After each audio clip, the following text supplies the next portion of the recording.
Oke, assalamualaikum dan salam sejahtera, salam satu Malaysia, salam PKP. Oke, ini.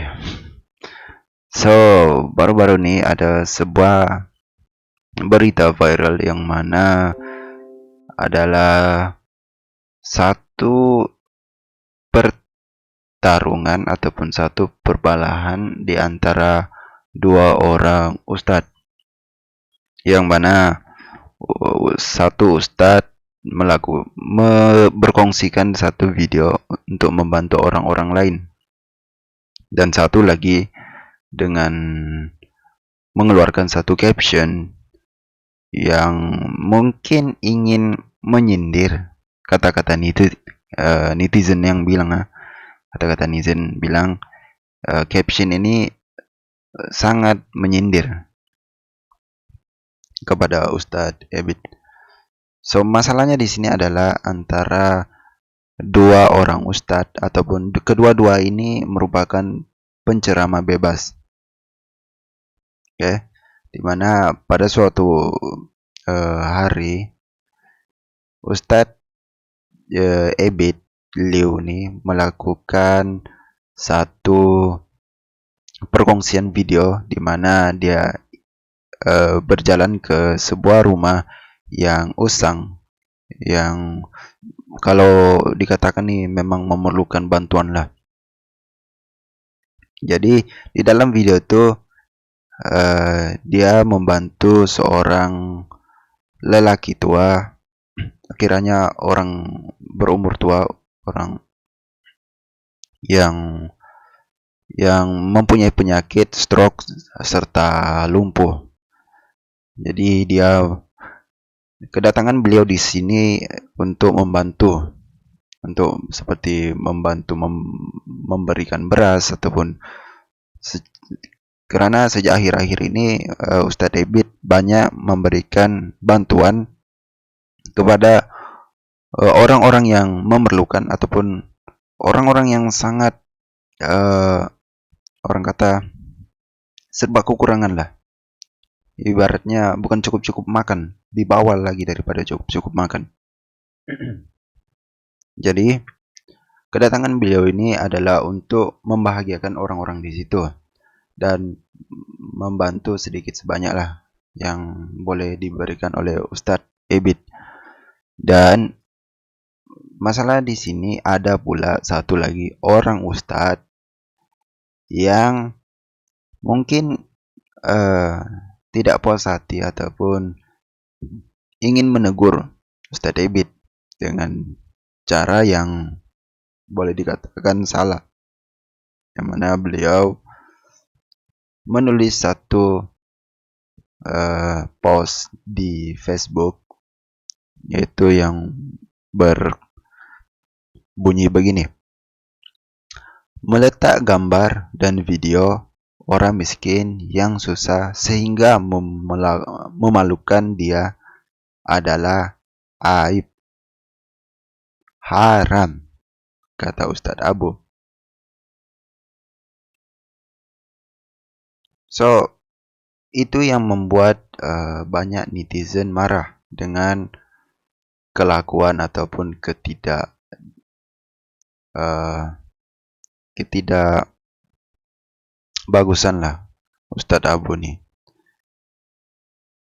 dimana sepatutnya orang-orang yang dilakukan oleh Ustadz Ebit ini adalah benda yang benar ya, dan yang salah itu adalah Ustadz Abu, yang mana netizen banyak kurang suka dengan perbuatan yang dilakukan, yang hanya boleh berkata-kata, membuat IG live, membuat live di IG, hanya boleh menulis caption begitu sebegini.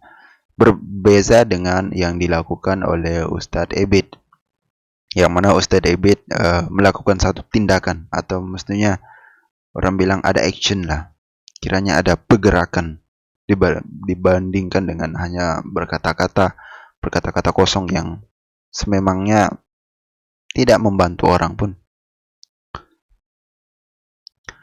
Kalau bagi orang yang mungkin belum kenal dengan Ustadz Ebit ataupun sudah kenal. Ini adalah biodata beliau.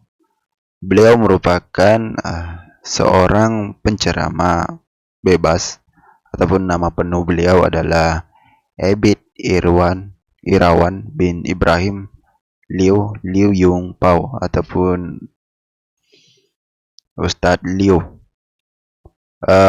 Beliau merupakan orang yang berketurunan Cina, beragama Islam, dan anak ketiga dari 12 orang adik-beradik. Beliau juga mempunyai pendidikan ataupun lepasan alumni Universiti Putra Malaysia. Dan kerjaya sekarang beliau adalah sebagai pengarah urusan transform, training dan konsultansi, perunding latihan, penceramah motivasi, dan juga penceramah bebas.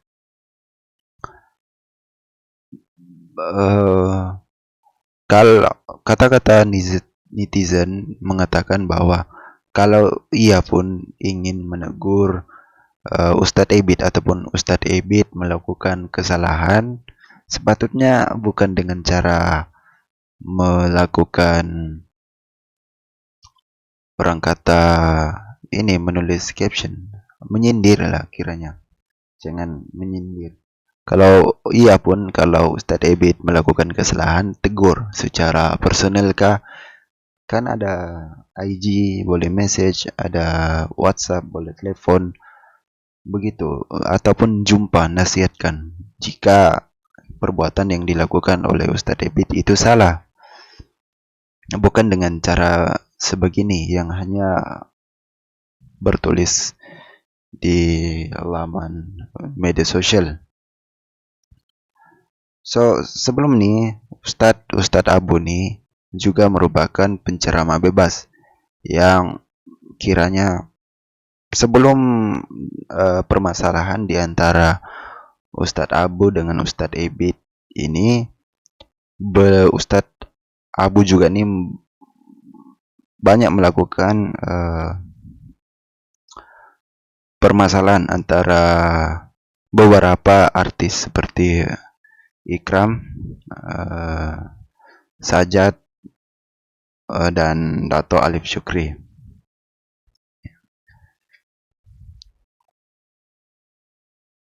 Yang mana dengan Dato Alif Syukri yaitu permasalahan berkaitan dengan produk yang dikeluarkan oleh Dato Alif Syukri yang dikatakan adalah barang haram, produk haram, kata si kemudian hululah apa-apa bantuan Ustadz Abu. Bantuan itu kalau boleh jelaskan bantuan ini untuk ini. Dan tindakan yang seterusnya dilakukan oleh pihak dari Dato Alif Syukri yaitu membawa masalah ini ke arah yang lebih serius. Tapi apa yang begitu sajalah permasalahan-permasalahan yang dilakukan oleh orang-orang yang terkenal ini. Dan Ustadz Abu Syafiq pula menulis kembali dengan caption begini, apa yang permasalahan yang berlaku dengan Dato Alif Syukri.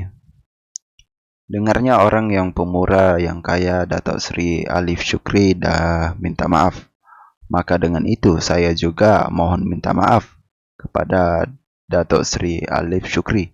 Jangan sedih, kita geng. Aduh. Ini yang menyebabkan ustadz-ustadz di luar sana ibaratnya dipandang sebelah mata lah oleh rakyat-rakyat Malaysia karena perbuatan yang dilakukan ini tidak difikirkan secara matang sebelum ingin orang ibaratnya hanya sekadar inginkan view, tidak memikirkan impact ataupun kesan yang akan didapatkan selepas dia melakukan postingan-postingan begitu. Dan ada dalam ada sebuah artikel yang mana dia berkongsikan cara-cara untuk menjadi Ustadz Abu. Yang mana ada 5 cara untuk menjadi seperti beliau. 1. Maki orang. 2. Buat fitnah orang. Maki orang, maki dia. Sebab dia nih suka viewers yang ramai. Sebab yalah, Ustadz Abu nih kalau bukan berdakwah selalunya berdakwah di IG live. Dan kedua, tidak perlu ada fakta dan hujah. Makin banyak maki, makin bagus. Dan tutorial yang keempat nih perlu menunjukkan muka yang marah dengan suara yang memekak. Dan jangan lupa lagi nomor 1 balik, yaitu maki orang. Jadi ya, saya tidak tahu lah kalau ibaratnya dia tidak puas hati dengan Ustadz Ebit, karena sejak ke belakang ini Ustadz Ebit ramai diperkatakan dan menjadi inspirasi orang ramai, yang secara otomatis ya nama beliau menjadi bersih dan jadi diidolakan lah, ibaratnya begitu. Dan mungkin sajalah, mungkin si Ustadz ini yang kurang mendapat sambutan ataupun ingin menyamai Ustadz Ebit tetapi tidak sama. Ya mungkin dengan cara itulah dia boleh menaikkan namanya sendiri, yaitu dengan ini lah, dengan bergandengan lah, macam dengan membuat masalah dengan orang yang sekarang view-nya tinggi. Macam begini ya, kebanyakan orang-orang di luar sana yang mana dia tengok dia punya target, contoh orang-orang yang sudah terkenal, lepas itu dia mencari masalah dengan orang-orang yang sudah terkenal. Maksudnya ibaratnya parasit lah, ibaratnya dia cuma menumpang nama orang besar supaya dia nih orang yang biasa nih menjadi terkenal juga, begitu. Contoh ibaratnya begini, Dato Alif Syukri ini kan ibaratnya sudah terkenal kan, Sajat ini pun sudah terkenal kan, dan dia cuma masuk membuat masalah sedikit agar namanya juga meningkat, begitu. Sudah katam lah kalau benda-benda begini. So mungkin itu saja video hari ini. Kalau ada info-info yang bermanfaat itu patut kamu contoh, dan janganlah buat benda-benda yang tak sepatutnya dilakukan. Ya kalau suka like, kalau tidak suka dislike.